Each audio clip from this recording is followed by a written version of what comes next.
Assalamualaikum warahmatullahi wabarakatuh. Innal hamdalillah nahmaduhu wa nasta'inuhu wa nastaghfiruh wa na'udzu billahi min shururi anfusina wa min sayyiati a'malina ma yahdihillahu fala mudhillalah wa may yudlilhu fala hadiyalah. Asyhadu an la ilaha illallah wahdahu la syarikalah wa asyhadu anna Muhammadan abduhu wa rasuluhu la nabiyya ba'dah. Qala Allah ta'ala fil Qur'anil Karim, a'udzu billahi minasy syaithanir rajim. Bismillahirrahmanirrahim.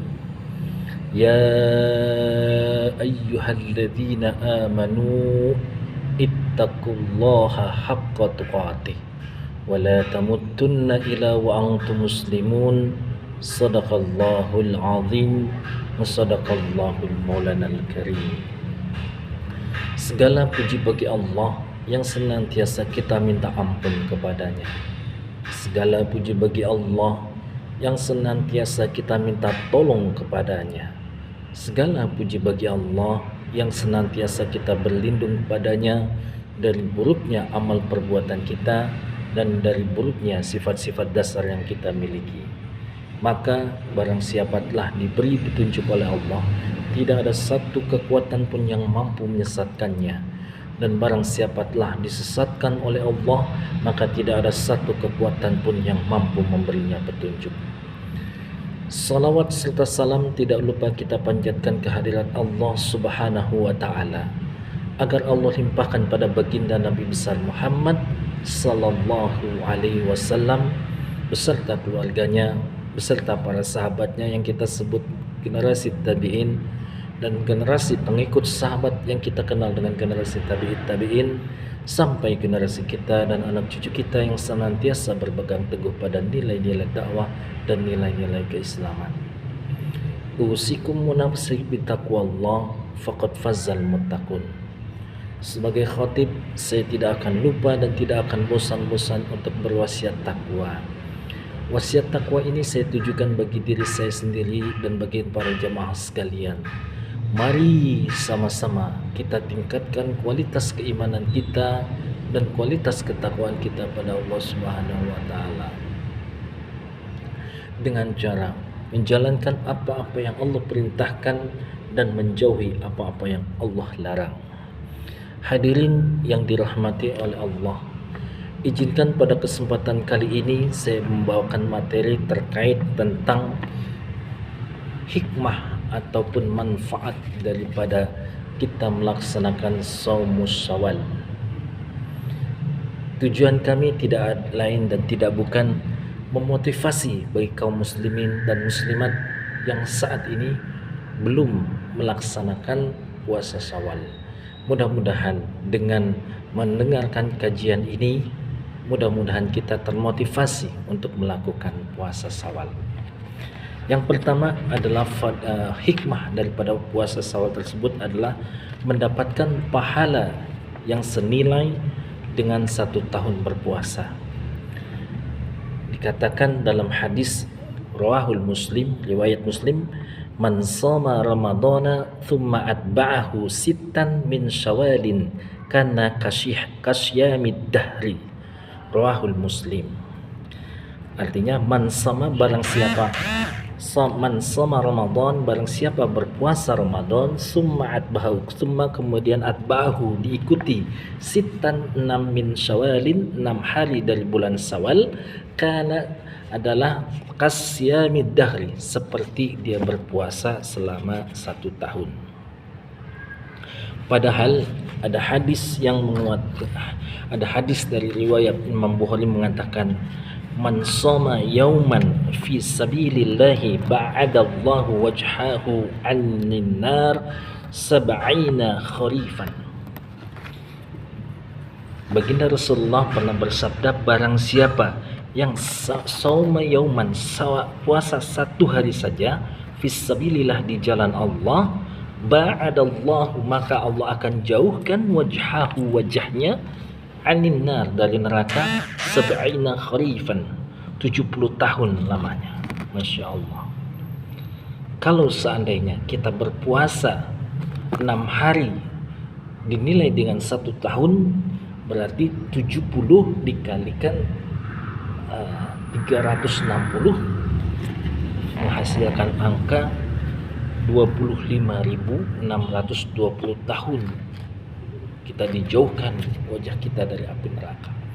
Padahal di akhirat kelak cuman ada 2 tempat, surga dan neraka. Ketika seseorang dijauhkan dari neraka, sangat besar peluangnya untuk Allah masukkan ke dalam surga. Mengenai penjelasan puasa 6 hari dinilai dengan 1 tahun adalah berdasarkan hadis dari Sauban Maula Rasulullah yang pernah menjadi budaknya Rasulullah. Beliau mengatakan, an Sauban Maula Rasulillah sallallahu alaihi wasallam anna Rasulullah sallallahu alaihi wasallam annahu qala man shama 6 ayyamin ba'da al-fitri kana tamama sunnah man jaa bil hasanati falahu asyrul amsalihah. Dari Sauban Maula Rasulullah sallallahu alaihi wasallam bahwasanya baginda Rasulullah sallallahu alaihi wasallam pernah bersabda, annahu qala, beliau bersabda, man shoma, barang siapa berpuasa 6 ayyamin 6 hari ba'dal fitri, setelah Idul Fitri, kana tamamas sunnah, seperti berpuasa 1 tahun sempurna atau 1 tahun penuh. Man ja'a bil hasanah falahu asyru amsalihah, barang siapa mengerjakan suatu kebaikan, falahu asyru amsalihah, maka baginya 10 balasan kebaikan tersebut. Kalau kemarin kita sudah berpuasa 1 bulan, maka dikalikan 10 menjadi 10 bulan. Dilanjutkan dengan 6 hari di bulan Syawal, 6 dikalikan 10 menghasilkan angka 60 hari ataupun bisa dibagi menjadi 2 bulan. 10 tambah 2 sama dengan 12 bulan atau diibaratkan dengan 1 tahun. Yang kedua, hikmah daripada puasa Syawal adalah sebagai penyempurna ibadah puasa tersebut. Sebagaimana ibadah salat, ada ibadah salat nafilah. Nafilah artinya ibadah tambahan, yaitu qabliyah dan ba'diyah. Sebelum salat fardu dilaksanakan dan sesudah salat fardu dilaksanakan. Demikian dalam puasa. Puasa juga ada puasa qabliyah. Puasa wajibnya adalah puasa Ramadan. Ada puasa qabliyahnya, qabliyah Ramadan, yaitu puasa-puasa sunnah di bulan Rajab, Sya'ban, Rajab, Sya'ban, dan bulan Rajab dan Sya'ban. Jadi di bulan Rajab dan Sya'ban. Kemudian puasa ba'diyahnya setelah puasa Ramadan adalah puasa di bulan Syawal. Kemudian yang berikutnya atau yang ketiga adalah sebagai tanda diterimanya amalan puasa kita di bulan Ramadan. Ada perkataan Ibnu Rajab Al-Hambali dalam kitab Lataiful Ma'arif mengatakan, anna mu'addatu siyama ba'da siyami Ramadan allamatu ala qubuli sawmi Ramadan fa inna Allah idza taqabbala amila 'abdin wafaqahu li'amali salihin ba'dahu kama qala ba'duhum sawabul hasanatu ba'daha faman 'amila hasanatun summa atba'aha ba'da bil hasanatin kana dzalika 'alamatun 'ala qubulil hasanatul ula kama anna man 'amila hasanatun summa atba'aha bis sayyi'ah kana dzalika 'alamatu raddul hasanah wa 'adamu qubuliha. Arti ungkapan ini adalah anna mu'addatu, bahwasannya mu'addatu siyam, pengulangan puasa ba'da siyami Ramadan, setelah puasa Ramadan, al-lamatu adalah tanda ala kubulil sawmi Ramadan, tanda diterimanya puasa Ramadan. Fa inna Allah idza taqabbala amali abdin faqala li amali, karena sesungguhnya Allah apabila menerima amalan seorang hamba, wafaqahu li amali salih, dan sebagian ulama mengatakan Sawabul, sebagian ulama mengatakan balasan daripada kebaikan al-hasanatu ba'daha adalah kebaikan setelahnya. Faman amila hasanatun, maka barang siapa melakukan suatu kebaikan, summa atba'aha, kemudian diikuti setelahnya ba'da bihasanatin, dengan kebaikan pula, karena dzalika, yang demikian itu, alamatul, itu adalah tanda ala qubulil hasanatil ula, diterimanya kebaikan yang pertama. Kama anna man amila hasanatun, sebagaimana kalau ada seseorang melakukan kebalikan, amila hasanatun summa atbaha bisayyi'ah, kemudian diikuti oleh keburukan, kana dzalika alamatu, yang demikian itu adalah alamatu, tanda raddun, tertolaknya kebaikan tersebut oleh Allah, wa adamul qubuliha, dan itu adalah tanda ditolaknya amalan tersebut. Kemudian yang keempat atau yang terakhir, dimasukkannya ke dalam surga. Ada hadis yang mengatakan fil jannati samaniyatun, fil jannati samaniyatu abwabin, fil jannati samaniyatu abwabin, babun yusamma ar-rayyan la yadkhulul illa shaimun. Fil jannah, di dalam surga, samaniyatu abwabin, terdapat 8 pintu. Babun yusamma, satu pintunya dinamakan ar-rayyan, la yadkhulul illa shaimun, tidak akan masuk surga melalui pintu ini kecuali orang-orang yang berpuasa.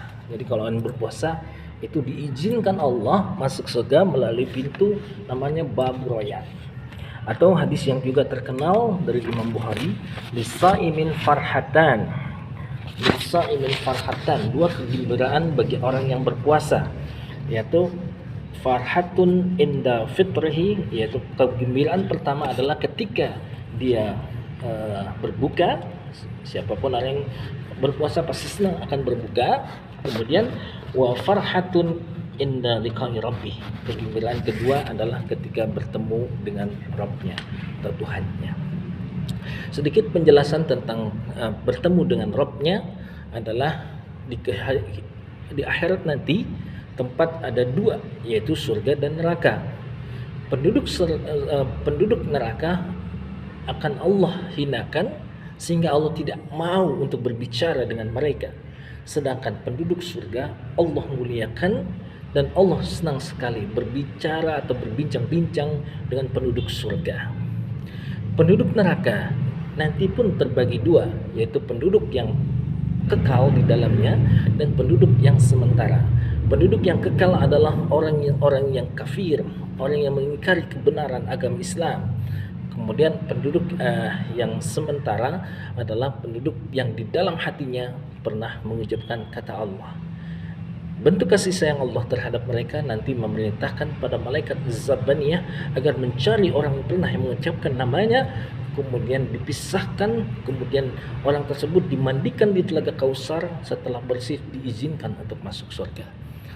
2 penduduk surga yang sudah lama dan yang baru itu dua-duanya ditanya, bagaimana kehidupan di surga? Penduduk yang pertama mengucapkan, alhamdulillah ya Allah, segala puji bagimu ya Allah, kami merasakan nikmat sekali hidup di surga. Belum pernah kami merasakan kenikmatan yang seperti ini. Baru hati kami menghendaki sesuatu sudah kau mudahkan. Dan ditanya penduduk kedua, bagaimana penduduk kedua? Kamu masukkan surga, nikmat, kalian bersyukur ya Allah, saya sangat bersyukur ya Allah. Jika tidak ada sifat Rahman dan Rahimmu, maka saya termasuk dalam keadaan yang sedang disiksa dengan siksaan yang sangat pedih, sangat menghinakan. Karena itu kami bersyukur padamu atas Rahman dan Rahimmu, kasih sayangmu, kami dimasukkan ke dalam surga. Dalam surat Ibrahim dikatakan, la in syakartum na'azidanakum wa la in kafartum in adzabi lasyadid. Apabila kalian bersyukur terhadap nikmat Allah, maka nikmat tersebut akan ditambahkan. Apabila kalian berkufur terhadap nikmat Allah, sesungguhnya azab Allah itu akan amat pedih. Karena 2 penduduk surga itu bersyukur pada Allah, maka Allah informasikan, maukah kalian aku tambahkan nikmatnya? Malaikat berdua golongan penduduk surga itu menjawab, mau ya Allah. Apa nikmat itu? Allah buka tabir dari Allah, kemudian penduduk surga bisa bermuajahah, bisa berdialog langsung dengan Allah Subhanahu wa taala. Gambaran kenikmatannya biar bisa dirasakan adalah ada seorang pengagum, seorang penyanyi. Dari album pertama sampai album terkini, album terakhir, dia beli kaset-kasetnya, dia koleksi kaset itu. Suatu saat dia punya kesempatan nonton konser penyanyi tersebut, jarak dengan dekat, masya Allah, nikmat sekali ini penyanyi yang saya rindukan. Nah, pertemuan kita sama Allah itu nikmatnya itu lebih dari itu. Masya Allah, kita ketemu dengan zat yang menciptakan kita ketemu dengan zat yang memberikan kita rezeki, kita ketemu dengan zat yang selama ini kita sembah. Masya Allah, nikmat Tuhan kamu manakah yang kamu dustakan? Bisa bertemu dengan Allah langsung, bisa curhat langsung pada Allah. Barakallahu li wa lakum fil Qur'anil azim, manafa'ani wa iyyakum bima fihi min ayati wa dzikril hakim. Aqulu qawli hadza fastaghfirullaha alladzi li wa lakum innahu huwal ghafurur rahim. Mohon maaf atas segala kekurangan. Assalamualaikum warahmatullahi wabarakatuh.